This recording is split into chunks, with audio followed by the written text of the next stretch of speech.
Vilda Mouse XXL is the world's best traveling coaster.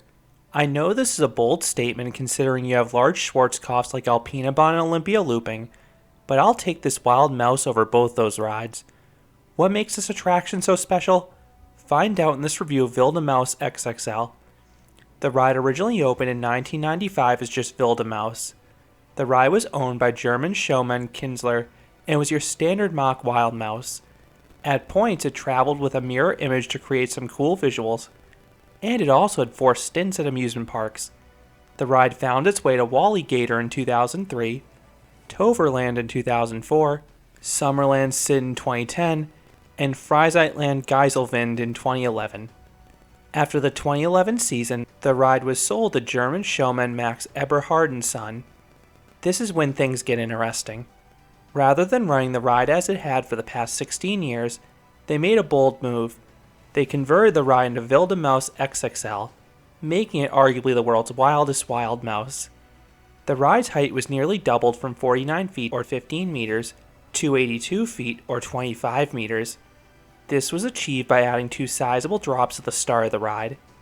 You then head into the original layout, except you have way more speed. Imagine being launched in your standard mock wild mouse. That's basically what Vilda Mouse XXL does, and you will not really slow down either. This ride has 0 trim brakes. The experience feels completely out of control. This ride also really draws you in. The red track plus green and yellow supports look fine, but the ride's sheer height is what really catches your eye. It looks unnatural to see a wild mouse this tall. Then you also have a big flashy sign, particularly at night, plus some additional mouse theming around the attraction. It's my understanding this was all added during the ride's upgrade about a decade ago. And it is mesmerizing to see so many cars navigating the course at once. These European fun fairs do not mess around when it comes to capacity. I rode this attraction at the packed Dusseldorf Rheinkirmes, yet I only had to wait maybe 20 minutes. That's impressive given the crowds and the fact each vehicle only holds 4 people. Although I wouldn't mind waiting in this line. Unlike most queues that are a mundane series of switchbacks, Vilda Mouse XXL's queue is a full-fledged funhouse. People are batched into the first section, which includes multiple rollers, shaking platforms, and sliders. Then you have these logs you need to walk across set above the water. So if you wipe out, your feet will get soaked. And it's quite easy to do so because every few logs have a surprise wobble to them. Something like this would never be allowed in America. Someone would have fallen and sued this attraction 10 times over. The final section of the queue has some switchbacks where people will be shoulder to shoulder. Yet, the funhouse gags continue. You have these spinning platforms that rotate pretty quickly, and some are even on a slope to make them even wilder. This queue line is legitimately better than some funhouses. Once you reach the end of the queue line, you'll find a continuously moving load platform. The crew will waste no time loading both rows. I found the sensations identical in the front and back. The front just has the unobstructed view, which you may want to maximize the thrill of the hairpin turns. Some of the mock wild mice have individual lap bars, but this one is the shared lap bar that stops at the largest guest. So if a smaller rider is seated next to a larger one, the smaller one is in for some terrifying airtime with the added space. Once dispatched, you turn right out of the station and ascend the lift hill.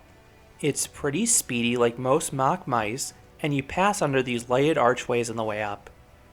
Most mice ease into the action, but not this one.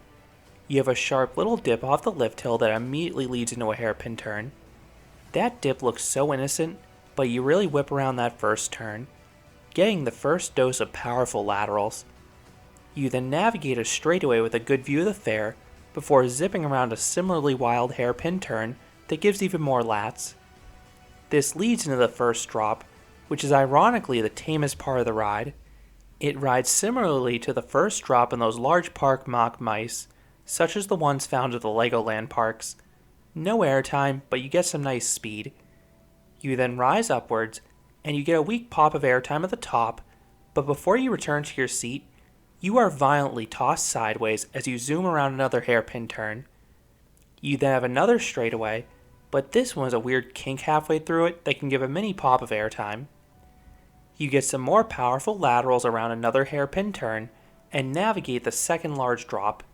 This one gives some okay floater airtime, especially because you're still pinned to the side of your car when you start lifting upwards. You then go up a large hill and get a decent pop of airtime at the apex. Like before, you are then slammed sideways from the hairpin turn that immediately follows. These laterals are ridiculous because you aren't ready to brace yourself for them. Now you enter the usual Wild Mouse layout, except you have a decent head of steam. Every turn will comically fold you over the side of the train. I kept expecting the ride to trim, but it never did.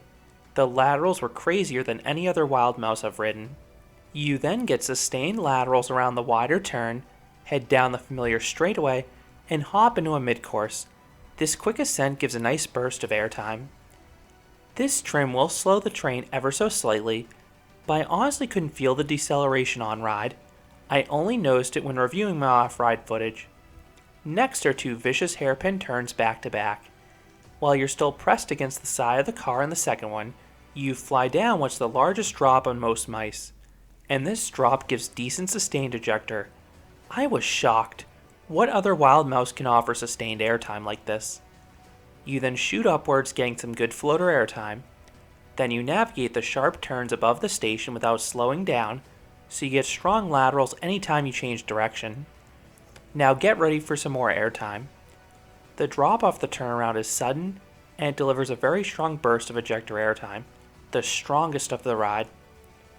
Next is a bunny hill you careen over, so you surprisingly get some solid sustained ejector. This hop has better airtime than many hypers. You then rise into the last turnaround, getting a really forceful pop of airtime. The next hairpin turn offers the same intensity of the prior one, but you then hit a trim that slows you down a good amount. You then have an okay turn followed by a small dip and a hop into the brakes, both of which give weak pops of airtime, but it's nothing compared to what came earlier in the ride. It's more on par with your standard mouse. This ends the 1,969 foot or 600 meter long coaster, which is roughly 50% longer than the standard mouse, but the overall ride time isn't extended nearly as much as you may think because you carry so much speed through the layout. Rarely do I applaud a mouse for having elite pacing, but Wildemouse XXL certainly does. There isn't a dull moment on this ride. You're always getting wicked laterals or genuinely good airtime, and sometimes you get both simultaneously. As for smoothness, Wildemouse XXL tracks quite nicely even with all the relocations. Some may find the laterals a bit uncomfortable from their tenacity, but I didn't mind this deliberate aggression. So what would I rate Wildemouse XXL? Honestly, I have to give this mouse a perfect 10 out of 10. This is because it's far and away the best example of a Wild Mouse I've ridden. The ride has laterals beyond what you'd expect from a Wild Mouse, some of the best of any ride. Plus, you have unexpectedly good pacing and airtime. Add in the Funhouse style queue line, and this is an incredible experience. I think this is easily the best traveling coaster I've ever ridden. This was the most shocking ride for me on my recent European road trip, and I would even put this ride above several big name coasters, even some hypers. That is how genuinely amazing this ride is. So those are my thoughts on Wildemouse XXL, the craziest Wild Mouse in existence. What are your thoughts on this coaster? Have you experienced it? Let me know in the comments. If you enjoyed this review, I'd appreciate it if you gave this video a like, and you considered subscribing, because there'll be a lot more roller coaster and amusement park videos here at Canopy Coaster. Thanks for watching.